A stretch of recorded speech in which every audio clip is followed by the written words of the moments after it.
Everyone, welcome back to my channel. ಇವತ್ತು ನುಗ್ಗೆ ಸೊಪ್ಪಿನ ದಾಲ್ ಮಾಡೋದು ಹೇಗೆ ಅಂತ ತೋರಿಸ್ಕೊಡ್ತಾ ಇದ್ದೀನಿ.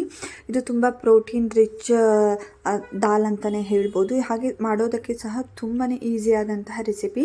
ಮಾಡೋದು ಹೇಗೆ ಅಂತ ತೋರಿಸ್ಕೊಡ್ತೀನಿ. ಮೊದಲಿಗೆ ನಾನಿಲ್ಲಿ ಒಂದು ಅರ್ಧ ಕಪ್ ಆಗುವಷ್ಟು ತೊಗರಿಬೇಳೆ, 1/4 ಕಪ್ ಆಗುವಷ್ಟು ಹೆಸರು ಬೇಳೆಯನ್ನು ತೊಗೊಂಡು ಇದನ್ನು ನೀರಲ್ಲಿ ನೆನೆಸಿಡ್ತಾ ಇದ್ದೀನಿ. ಇದನ್ನು ನಾನು ಒಂದು ಹಾಫ್ ಆನ್ ಅವರ್ ನೀರಲ್ಲಿ ನೆನೆಸಿಟ್ಕೊಂಡಿದ್ದೀನಿ.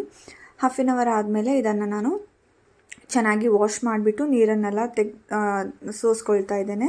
ನೀರನ್ನು ತೆಕ್ಕೊಂಡಂತಹ ಬೇಳೆ ಏನಿತ್ತು ಅದನ್ನು ನಾನು ಕುಕ್ಕರಿಗೆ ಹಾಕಿಟ್ಕೊಳ್ತಾ ಇದ್ದೇನೆ. ಅದ್ರ ಜೊತೆಗೆ ಸ್ವಲ್ಪ ಬೆಳ್ಳುಳ್ಳಿಯನ್ನು ನಾನಿಲ್ಲಿ ಹಾಕಿದ್ದೀನಿ. ಹಾಗೆ ಸ್ವಲ್ಪ ಶುಂಠಿ, 2 ಹಸಿಮೆಣಸಿನ್ಕಾಯನ್ನು ಹಾಕಿದ್ದೀನಿ. ಜೊತೆಗೆ ಇಲ್ಲಿ ಒಂದು ಟೊಮೆಟೊವನ್ನು ನಾನಿಲ್ಲಿ ಹಾಕ್ಕೊಂಡಿದ್ದೀನಿ. ಹಾಗೆ ಒಂದು ಈರುಳ್ಳಿಯನ್ನು ಕಟ್ ಮಾಡಿ ನಾನಿಲ್ಲಿ ಹಾಕ್ಕೊಂಡಿದ್ದೀನಿ. ಅದ್ರ ಜೊತೆಗೆ ಬೇಳೆಗೆ ಬೇಕಾಗುವಷ್ಟು ನೀರನ್ನು ಹಾಕಿಬಿಟ್ಟು ಸ್ವಲ್ಪ ಅರಿಶಿನ ಪುಡಿಯನ್ನು ಹಾಕಿ ಇದನ್ನು 3ರಿಂದ 4 ವಿಷಲ್ ಆಗೋ ತನಕ ವಿಷಲ್ ಹೊಡೆಸ್ಕೊಳ್ಬೇಕು. ಅಲ್ಲಿ ತನಕ ನಾವು ನುಗ್ಗೆ ಸೊಪ್ಪನ್ನು ಕ್ಲೀನ್ ಮಾಡಿ ರೆಡಿ ಮಾಡಿಟ್ಕೊಳ್ಳೋಣ. ಇಲ್ಲಿ ನಾನು ನುಗ್ಗೆ ಸೊಪ್ಪನ್ನು ಚೆನ್ನಾಗಿ ವಾಶ್ ಮಾಡಿಕೊಂಡು ಇಟ್ಕೊಳ್ತಾ ಇದ್ದೇನೆ. ನೀವು ಅದನ್ನು ಚಿಕ್ಕದಾಗಿ ಬೇಕಾದರೂ ಕಟ್ ಮಾಡ್ಕೋಬೋದು. ಹಾಗೆ ಇಲ್ಲಿ ಕುಕ್ಕರ್ ಸಹ 4 ವಿಷಲ್ ಆಗಿದೆ. ಸ್ವಲ್ಪ ತಣ್ಣಗಾಗೋ ತನಕ ನಾವು ರೆಡಿ ಮಾಡ್ಕೊಳ್ಳೋಣ ದಾಲನ್ನ. ನಾನು ಒಂದು ಪಾತ್ರೆಗೆ ಕೊಬ್ಬರಿ ಎಣ್ಣೆನ ಹಾಕ್ಕೊಂಡಿದ್ದೀನಿ. ಅದಕ್ಕೆ ಸಾಸಿವೆ, ಜೀರಿಗೆ ಹಾಕ್ಕೊಳ್ತಾ ಇದ್ದೇನೆ. ಅದ್ರ ಜೊತೆಗೆ ನಾನಿಲ್ಲಿ ಸ್ವಲ್ಪ ಬೆಳ್ಳುಳ್ಳಿಯನ್ನು ಹಾಕ್ಕೊಳ್ತಾ ಇದ್ದೇನೆ. ಜೊತೆಗೆ ಒಂದು ಒಣಮೆಣಸಿನ್ಕಾಯಿ, ಹಾಗೆ ಸ್ವಲ್ಪ ಕರಿಬೇವು ಸೊಪ್ಪು, ಹಾಗೆ ಸ್ವಲ್ಪ ಹಿಂಗನ್ನು ಹಾಕ್ಕೊಂಡು ಇದನ್ನು ಚೆನ್ನಾಗಿ ಫ್ರೈ ಮಾಡ್ಕೊಳ್ತಾ ಇದ್ದೇನೆ.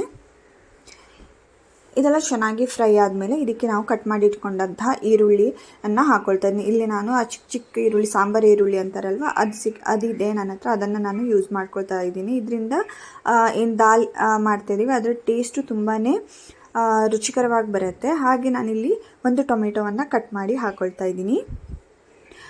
ಟೊಮೆಟೊ, ಈರುಳ್ಳಿ ಎಲ್ಲ ಚೆನ್ನಾಗಿ ಫ್ರೈ ಆಗಬೇಕು.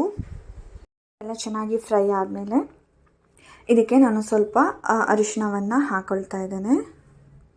ಹಾಗೆ ಸ್ವಲ್ಪ ಗರಂ ಮಸಾಲೆ ಪೌಡರನ್ನು ಹಾಕ್ಕೊಳ್ತಾ ಇದ್ದೇನೆ. ಹಾಗೆ ಮತ್ತು 1 ಚಮಚ ಆಗುವಷ್ಟು ಸಾಂಬಾರು ಪೌಡರನ್ನು ನಾನಿಲ್ಲಿ ಹಾಕ್ಕೊಳ್ತಾ ಇದ್ದೇನೆ. ನಿಮಗೆ ಬೇಕಾದರೆ ನೀವು ಚಿಲ್ಲಿ ಪೌಡರನ್ನು ಸಹ ಹಾಕ್ಕೊಳ್ಬಹುದು. ಇದೆಲ್ಲ ಚೆನ್ನಾಗಿ ಫ್ರೈ ಆದಮೇಲೆ ನಾನು ಇದಕ್ಕೆ ವಾಶ್ ಮಾಡಿ ಇಟ್ಕೊಂಡಂತಹ ನುಗ್ಗೆ ಸೊಪ್ಪನ್ನು ಹಾಕ್ಕೊಳ್ತಾ ಇದ್ದೇನೆ. ಹಾಗೆ ಸ್ವಲ್ಪ ನೀರನ್ನು ಹಾಕಿ ಚೆನ್ನಾಗಿ ಮಿಕ್ಸ್ ಮಾಡಿ ಇದನ್ನು ಬೇಯೋದಕ್ಕೆ ಇಡ್ತಾ ಇದ್ದೀನಿ. ಸೊಪ್ಪೆಲ್ಲ ಚೆನ್ನಾಗಿ ಬೇಯೋ ತನಕ ಇದನ್ನು ಬೇಯಿಸ್ಕೊಳ್ಳಿ. ಹಾಗೆ ಸ್ವಲ್ಪ ನಾನು ಇದಕ್ಕೆ ಹುಣಸೆ ಹಣ್ಣಿನ ರಸವನ್ನು ಹಾಕ್ತಾ ಇದ್ದೇನೆ. ಇದೆಲ್ಲ ಚೆನ್ನಾಗಿ ಇವಾಗ ಬೆಂದಿದೆ, ನೋಡ್ಬೋದು. ನುಗ್ಗೆ ಸೊಪ್ಪೆಲ್ಲ ಚೆನ್ನಾಗಿ ಬೆಂದು ಕಲರ್ ಸಹ ಚೇಂಜ್ ಆಗಿದೆ.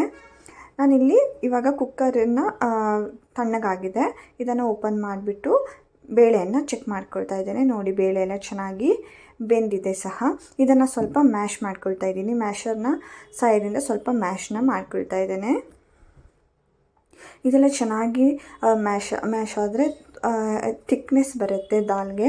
ಸೊ ಅದರಿಂದ ಇದನ್ನು ಸ್ವಲ್ಪ ಚೆನ್ನಾಗಿ ಮ್ಯಾಶ್ ಮಾಡ್ಕೊಳ್ಬೇಕು. ಇದು ಮ್ಯಾಶ್ ಮಾಡಿಕೊಂಡಂತಹ ಈ ದಾಲ್ ಏನಿದೆ ಇದನ್ನು ನಾವು ನುಗ್ಗೆ ಸೊಪ್ಪಿಗೆ ಏನು ಫ್ರೈ ಮಾಡ್ಕೊಳ್ತಿದ್ದೀವೋ ಇದಕ್ಕೆ ಹಾಕ್ಕೊಳ್ತಾ ಇದ್ದೇನೆ.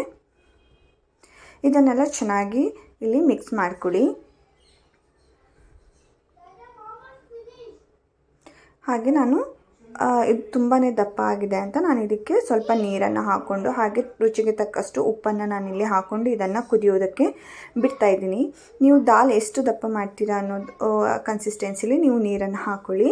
ಇದು ಆಮೇಲೆ ನಾವು ಇದಕ್ಕೆ ಹೆಸರು ಬೇಳೆ ಸಹ ಆ್ಯಡ್ ಮಾಡಿರೋದ್ರಿಂದ ಇದು ಸ್ವಲ್ಪ ತಣ್ಣಗಾದ್ಮೇಲೆ ಸ್ವಲ್ಪ ದಪ್ಪನೇ ಆಗಿ ಬರುತ್ತೆ.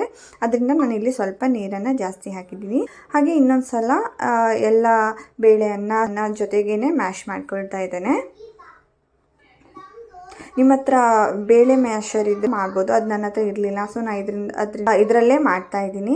ಇವಾಗ ಇದೆಲ್ಲ ಚೆನ್ನಾಗಿ ಬರೋದಕ್ಕೆ ಬಿಡಬೇಕು. ಇವಾಗ ಈ ದಾಲು ರೆಡಿಯಾಗಿದೆ. ನಾನು ಇದಕ್ಕೆ 1 ಚಮಚ ತುಪ್ಪವನ್ನು ಸಹ ಸೇರಿಸ್ಕೊಳ್ತಾ ಇದ್ದೇನೆ. ಲಾಸ್ಟಿಗೆ 1 ಚಮಚ ತುಪ್ಪವನ್ನು ಸೇರಿಸ್ಬಿಟ್ಟು ಹಾಗೆ ಸ್ವಲ್ಪ ಕೊತ್ತಂಬರಿ ಸೊಪ್ಪನ್ನು ನೀವು ಇದಕ್ಕೆ ಹಾಕ್ಕೊಳ್ಬೋದು. ಇದರಿಂದ ತುಂಬಾ ಟೇಸ್ಟ್ ಚೆನ್ನಾಗಿ ಬರುತ್ತೆ ತುಪ್ಪ ಹಾಕೋದ್ರಿಂದ. ಯಾವತ್ತು ನೀವು ದಾಲ್ ಮಾಡುವಾಗ 1 ಚಮಚ ತುಪ್ಪವನ್ನು ಹಾಕಿ, ಅದರಿಂದ ದಾಲ್ ಟೇಸ್ಟ್ ತುಂಬಾ ರುಚಿಕರವಾಗಿರುತ್ತೆ. ನೀವು ಈ ದಾಲ್ನ ಚಪಾತಿ, ದೋಸೆ ಇಲ್ಲ ರೈಸಿಗೆ ಸಹ ಹಾಕ್ಕೊಂಡು ತಿನ್ಬೋದು. ಇದು ಸ್ವಲ್ಪ ತಣ್ಣಗಾದ್ಮೇಲೆ ದಪ್ಪಗಾಗುತ್ತೆ. ಇವಾಗ ನುಗ್ಗೆ ಸೊಪ್ಪಿನ ದಾಲ್ ರೆಡಿಯಾಗಿದೆ. Thank you for watching. Please subscribe to my channel.